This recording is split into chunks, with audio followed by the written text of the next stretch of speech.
So a little over 2 years ago, when I decided that I was going to collect video games physically again, I had no real plans as how I was going to collect. Yes, I knew it was going to be Sony centric, but I also knew I wanted a whole host of games from other systems, especially ones that I hadn't played before. But if there was one thing that was set in stone, it was a top 10 list of games that I needed to get back into the collection. And if you're interested in that top 10 list, you just wait until after these.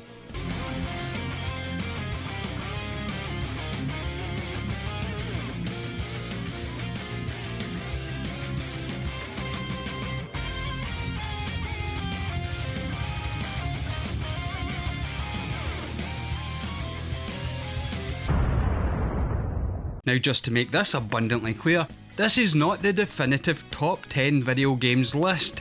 It's not your top 10 games, it's not the top 10 games of all time from any system, it's the top 10 games that I had to get, personally, back into this collection. And the first one, well, let's start chronologically with the newest of the games, and that is Suicodin Tactics.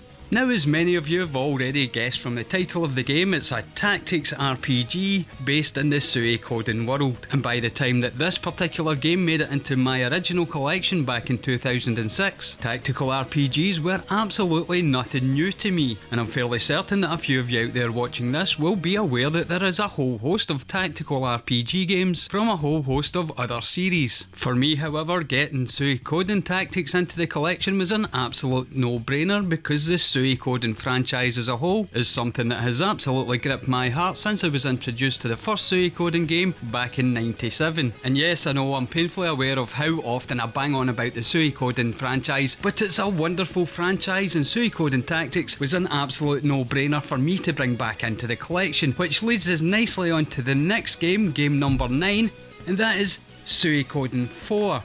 Now, Suicodin IV, for reasons that are beyond me, seems to be the black sheep of the Suicodin family. Now, over here in Europe, this was our next Suicodin game, as Suicodin III was something that wasn't published over here. And of course, as many of you will know, this was a jump from the 2D sort of 16-bit pixel art into the 3D realm for Suicodin. And for me, it seemed like quite a nice transition. The 16-bit pixel art emulation of the PlayStation original Suicodin games were fantastic, but times do move on, and with the power of the PlayStation 2, there was no option but to move the franchise into the 3D realm. And for me personally anyway, this was a smooth transition from the 2D to the 3D. Now, it was much later down the line before I got to experience Suicodin 3, which was the first 3D Suicodin game, and that of course was down to the fact that for some reason beyond my ken, the publishers thought that Europe couldn't handle 3D Suicodin.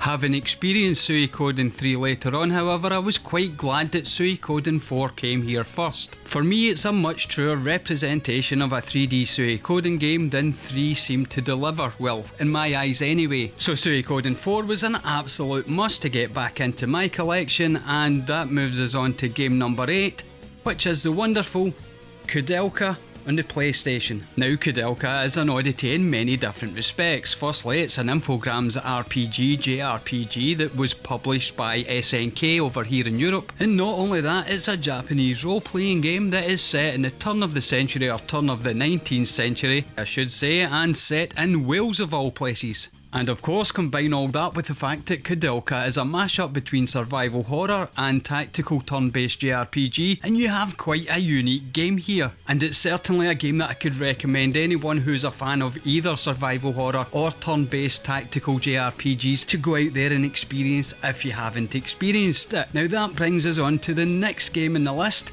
and that is Vandal Hearts 2. Now, Vandal Hearts 2, is probably most of you out there will know, is a proper tactical turn-based JRPG brought to us from the wonderful Konami back in 2000. Now, pretty much like Suicodin 4, Vandal Hearts 2 didn't get the same amount of praise as its predecessor.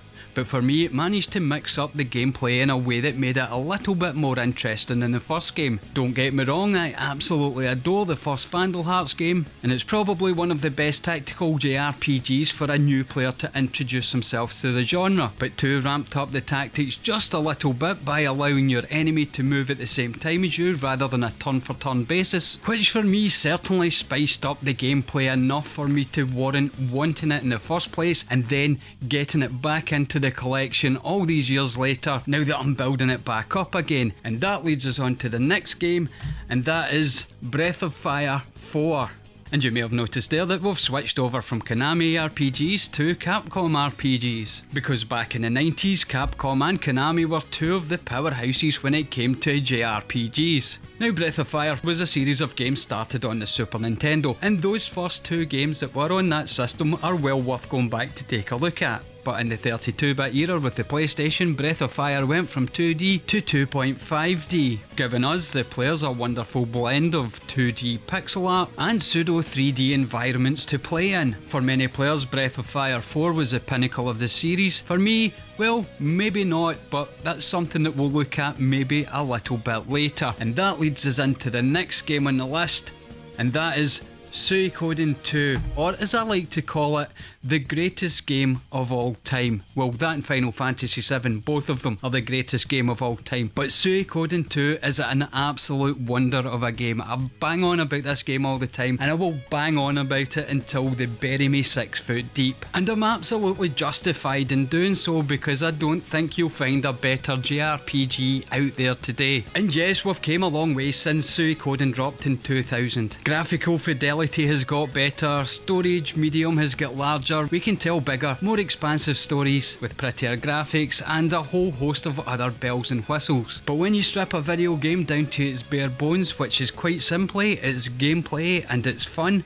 then Suicodin 2, as I think most of you will agree, is the absolute pinnacle of what you could achieve, especially at that time. And of course I would love to talk much more about Suicodin 2, but that would be a video in itself. So let's move on now to the next game on the list, and that is Dino Crisis from, again, Capcom.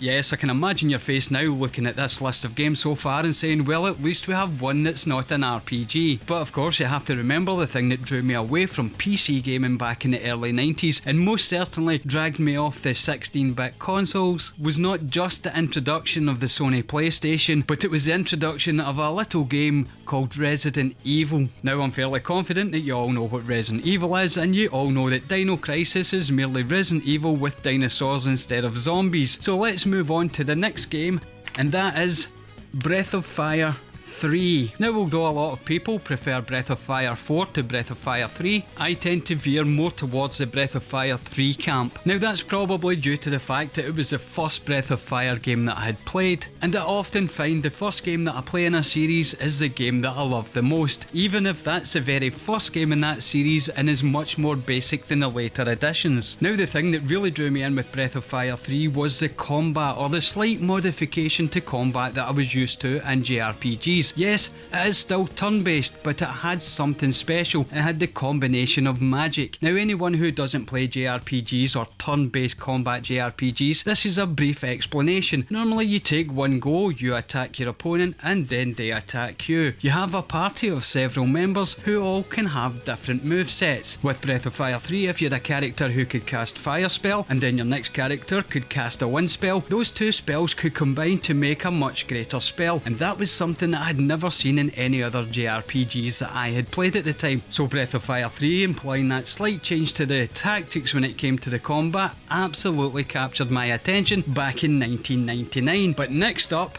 we have Vandal Hearts, and Vandal Hearts, without a doubt, was the very first tactics game that I had ever played. Well, JRPG tactics that is, and I'm not going back to the 1980s and talking about things like Rebel Star here. Now, unlike what happens with most franchises, the first Vandal Hearts game seems to be the pick of the bunch. It's certainly the ones that the critics and the fan base love the most, and to be frankly honest, I tend to veer with them anyway, and that's probably mostly because Vandal Hearts, the very first Vandal Hearts, was the very first game in that series I played. And as I mentioned while I was talking about Vandal Hearts 2, the first game in the series is a game that I could recommend anyone, even a virgin tactical JRPG player, to jump into. It's a great starting point to the genre and one that I can heartily recommend. So definitely get your hands on Vandal Hearts if you've never played a tactics JRPG, because I think you might quite enjoy it. But that brings us on to the last game, not the number one game, because as I said, this is not a definitive list. It's done chronologically, but the top 10 games that I needed to get back into my collection. And the last one I'm going to show you today is Suicodin, and Suicodin is Well, it's immensely important to me. Firstly, Suicodin was the first RPG that I played after Final Fantasy VII. And yes, I'm going to bang on about Final Fantasy VII again. It was a game that completely changed the way that I played games. It was a game that introduced me to RPGs, more specifically JRPGs, and spawned my love for the genre. And Suicodin was the very next JRPG that I managed to find back in 1997, and despite having a completely different aesthetic, as it harkened back towards the 16-bit RPGs, it had very similar gameplay mechanics, and of course the depth of the story is so important. Well, it was to me, and it still is to me. And quite possibly discovering Suicodin straight after Final Fantasy VII sort of reaffirmed the fact that this is what I wanted to be playing at that time, because finding one game that you love could just be luck, but finding two, that's not coincidence, that's the universe giving you a sign that this is how you will be playing games from now on, or at least mostly. So as you can see, there was a very particular flow when it came to my video game history. Back here in 97 all the way up here to 2006, and the top 10 games that I wanted to get back into the collection, only one of them is not a JRPG, and it's survival horror, which was another important genre for me back in the day. Now, the reason there aren't other survival horror games in here is some of the games that I had back in the day came with me, the likes of Resident Evil, so they wouldn't make this list. I didn't get rid of them, and in the case of Suicodin and Suicodin II, I didn't get rid of them twice before. These are staying now forever. Now, of course, if you want to talk about any of these games, drop that down into the comments, because the interaction between you and me, well, that's what makes YouTube special. It does for me anyway, and I'd happily talk about any of these games until the cows come home. Thank you again for watching, and if you're new to the channel, I will drop up some boxes here and here, and that'll link you to other videos that you may be interested in.